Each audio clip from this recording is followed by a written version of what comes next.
سلامونه د نړۍ تازه او مهمو خبرونو ته ښه راغلئ. د جمهوریت ډیپلوماټانو افغان سفارت ترکیې ته سپارلی دی. سرچینو افغانستان انټرنیشنل ته ویلي دي چې دغه سفارت چارې نن د ترکیې په وخت په 5 بجو دغه هیواد ته وسپارلې. دا پریکړه له څو میاشتو راهیسې د خبرو اترو وروسته ظاهره د طالبانو د فشار له امله کیږي. د افغانستان انټرنیشنل د موندلو له مخې د طالبانو د بهرنیو چارو وزارت کابو 4 میاشتې مخکې هم هڅې کړې وې چې د سفارت کنټرول ترلاسه کړي.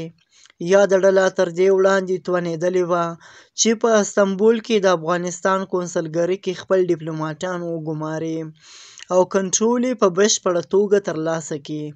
طالبانو هیله درلوده چې د دوی د کسانو د کار له پیل سره به د سفارت کنټرول ترلاسه کړي، خو د طالبانو هڅه په سفارت کې د اختلافاتو رامنځته کېدو لامل شوله.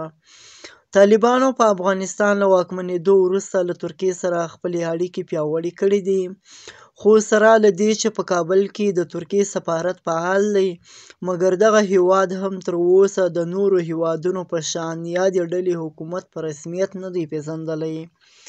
په ورته وخت کې ترکیې د طالبانو د ډیرو مخالفینو څیرو کوربه هم دی.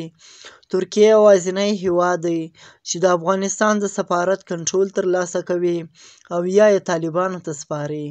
تر دې وړاندې یو شمېر نورو هیوادونو لکه ایران، پاکستان، روسیه، هند او د مرکزي اسیا نورو هیوادونو هم د افغانستان سفارتونه او کونسلګریانې طالبانو ته سپارلي دي.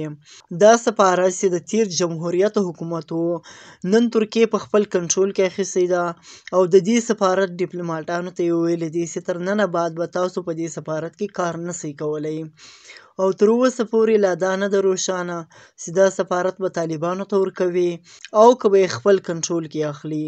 د دې په اړه باندې به نور معلومات درسره شریکوو. دا و د نن ورځې تازه او مهم خبرونه.